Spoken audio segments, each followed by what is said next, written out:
അപ്പോൾ കൊട്ടാരക്കര നഗരസഭ നമ്മുടെ ആദ്യമായി ഡിജിറ്റൽ സാക്ഷരത കൈവരിക്കുന്ന നഗരസഭയെ കൊട്ടാരക്കര നഗരസഭ പ്രഖ്യാപിക്കാൻ വേണ്ടി പോവുകയാണ്.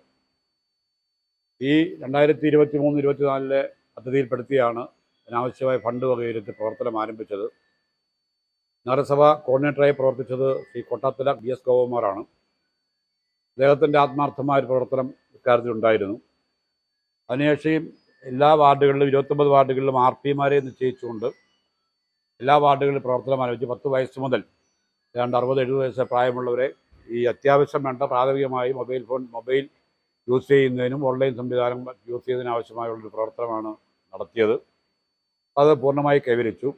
കൊട്ടാരക്കര കില CHRDയുടെ ഡയറക്ടറായിരുന്ന സുധാ മാഡം, അവിടെ ജീവനക്കാർ, അതുപോലെ കൊട്ടാരക്കര IHRD കോളേജ് പ്രിൻസിപ്പൽ ഇവിടെ ഭദ്രസാർ അടക്കമുള്ള അവിടുത്തെ കോളേജിലെ അധ്യാപകർ, കോളേജ് NSS വിദ്യാർത്ഥികളടക്കം വളരെ ആത്മാർത്ഥമായ പ്രവർത്തനമാണ് ഇക്കാര്യത്തിൽ എടുത്തിട്ടുള്ളത്. എല്ലാ വാർഡുകളിലും പോയി കാണുന്നതിനും എടുക്കുന്നതിനും ഈ പ്രവർത്തനം പൂർത്തീകരിക്കുന്നതിനും ആവശ്യമായുള്ള ഇടപെടൽ നടത്തിയിരുന്നു.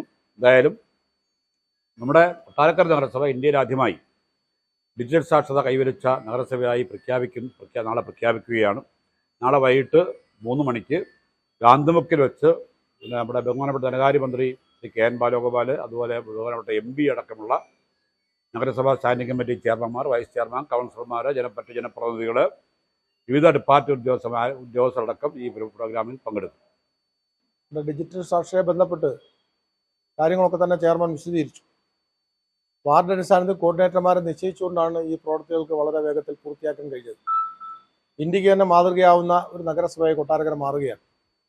കേരള സംസ്ഥാനത്തെ മുഴുവൻ തദ്ദേശ സ്ഥാപനങ്ങൾ ഇത്തരത്തിലുള്ള പ്രവർത്തനങ്ങളുമായി മുന്നോട്ട് പോകുമ്പോൾ അത് വളരെ വേഗത്തിൽ പൂർത്തിയാക്കാൻ കഴിഞ്ഞത് ഞങ്ങളെ സംബന്ധിച്ച് വളരെ അഭിമാനകരമാണ്.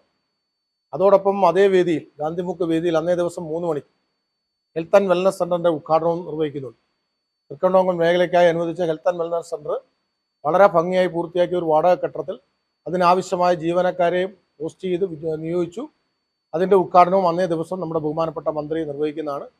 അതോടൊപ്പം നമ്മുടെ ഗാന്ധിമുക്കിൽ നിന്നും SP ഓഫീസിലേക്ക് പോകുന്ന വളരെ മനോഹരമായി പണി പൂർത്തിയാക്കിയ 1,20,00,000 രൂപ ചെലവഴിച്ച് പൂർത്തിയാക്കിയ റോഡിൻ്റെ ഉദ്ഘാടനവും അതേ ദിവസം അതേ വേദിയിൽ വെച്ച് തന്നെ സംഘടിപ്പിക്കുകയാണ്.